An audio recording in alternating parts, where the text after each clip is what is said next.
Welcome to the Valve Studio. Today I'm back working on the Faraday Coil Winder. I'm going to go ahead and tell you a little bit about a product that I just downloaded and bought from my 3D printer, only because I was so impressed by the performance.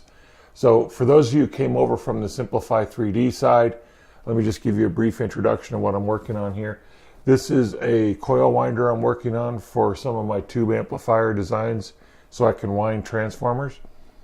And the problem with this here is I have a spool of wire coming off over here and I'm winding a square bobbin, and so I got two issues. One of them is the rotation of the bobbin is constant, which means that the wire kind of pulls because it's a square fixture that's rotating, and it kind of does, there's those slack problems. And so I'm going to take up a lot of the slack with something like this.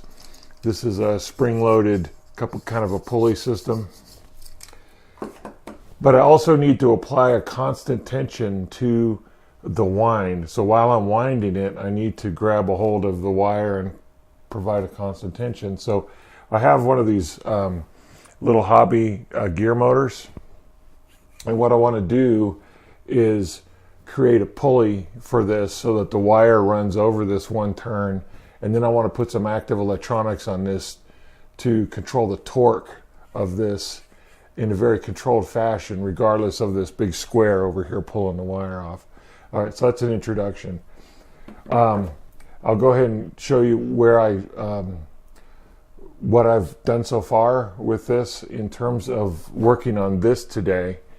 I ended up printing out a couple of things, and I want to show you how that worked. But the first, let me talk about my workflow. Typically here is I use FreeCAD. I'm a Linux desktop user, and I'm running 14.4 here on a quad-core machine that's probably running around 2 gigahertz. I know the motherboard on this machine that I work on is about, I don't know, it's at least 8 years old, so it's pretty old.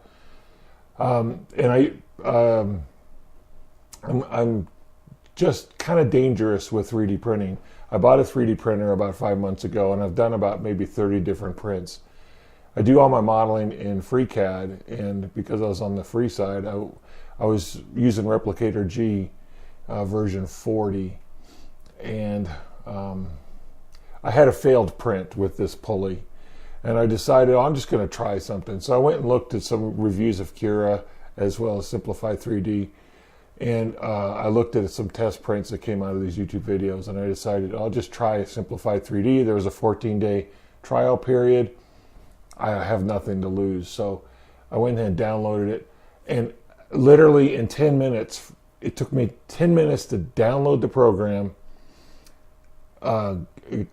install it basically, run it, import my STL file, output my printer's a flash forward, so it outputted the X3G file, which is a G-code file, and I was printing in 10 minutes.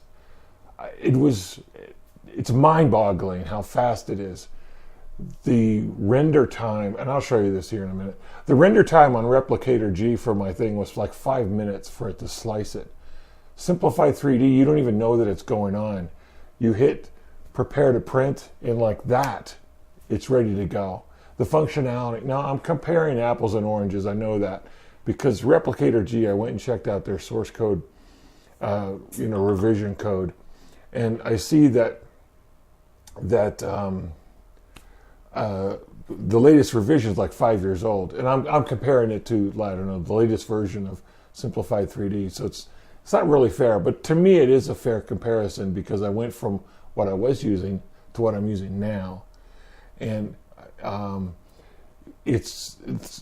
am going to be able to create things here and not worry about any issues with the settings on the printer, all that crap that I could care less about. I just slap my STL file in there, rotate it on the platform, send it over, and I can start printing right away.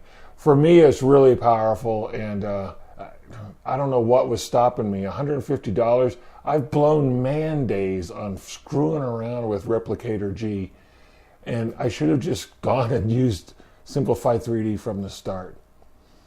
So I'll go ahead and show you a little my little workflow here, and then I'll show you some parts that came out of this, and we'll go from there. Okay, I'm running FreeCAD version 0.16 on Ubuntu 14.4.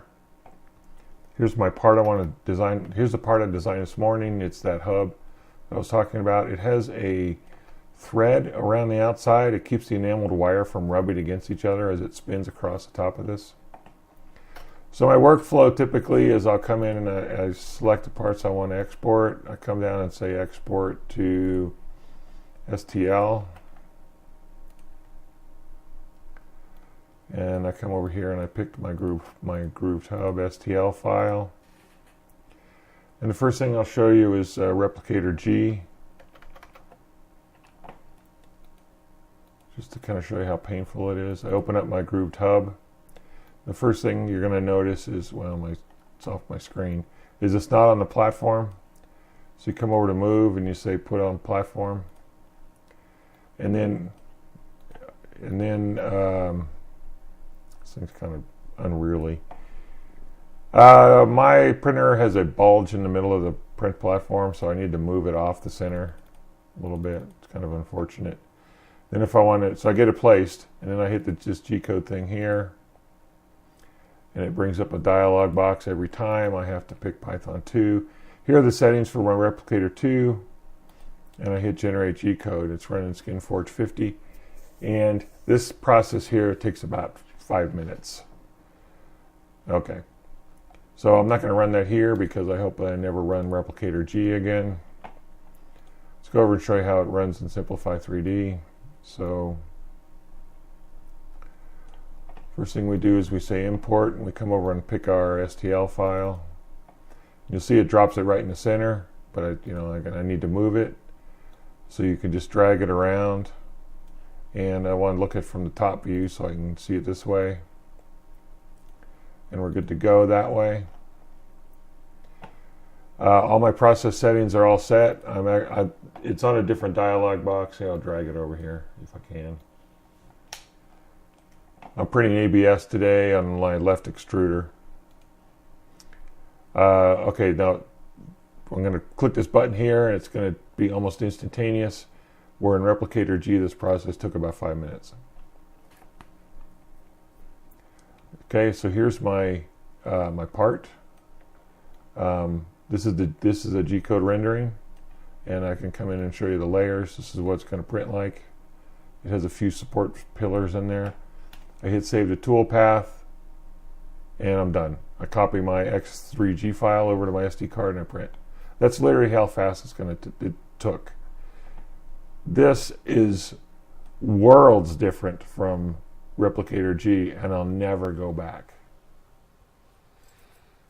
Okay, here's the catalyst for me buying Simplify3D. This was a bad slicing out of Replicator G, and after I did this, I just got sick and tired of screwing around with it, so I ended up buying it.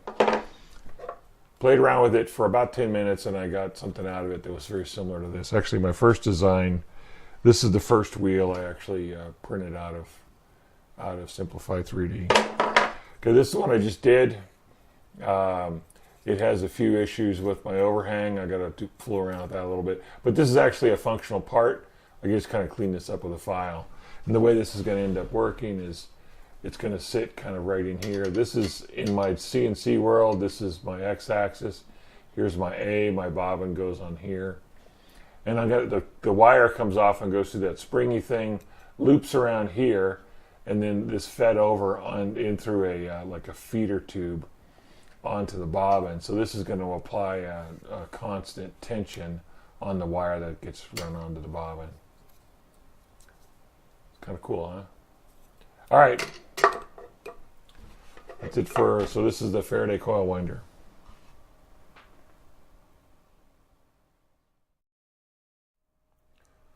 Well, there you have it. Simplify3D is going to make it really simple for me to get my 3D printer to be really an effective tool here in the Valve Studio.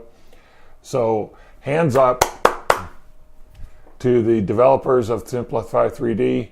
I'm a big advocate now, and if you're considering it, don't even consider it. Just go ahead and download and start using it. All right, well, thanks for watching today. This is the Valve Studio.